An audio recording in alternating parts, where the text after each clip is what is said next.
Every object has a center of gravity. It's the single point where gravity appears to be acting on the object.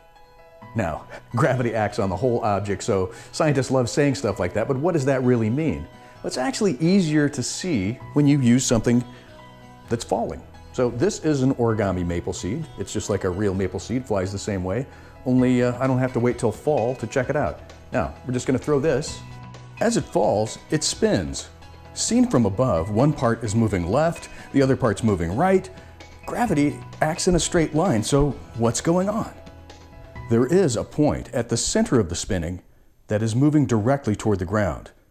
That's what we mean when we say the point where gravity appears to be acting.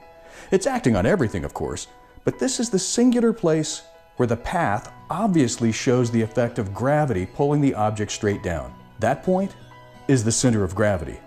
It doesn't matter whether an object has wings. Any object rotates around and translates through, follows the path of, its center of gravity.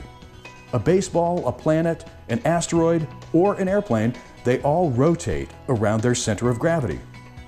On a glider, we place the center of gravity forward, just a bit in front of the center of lift. Center of lift is a similar idea to center of gravity. It's the point where lift appears to be acting.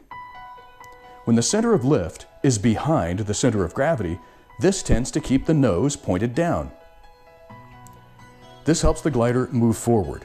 Pointing the nose down helps the glider gain speed and lift. But if we don't control that nose down attitude, the glider could go into a dive. We correct the nose down attitude by adding up elevator at the rear of the plane. Air hits the upward bend and gets bounced upward. The tail of the plane gets pushed down. Since the plane is rotating around the center of gravity, the nose of the plane gets lifted, just like it's on the opposite end of a seesaw.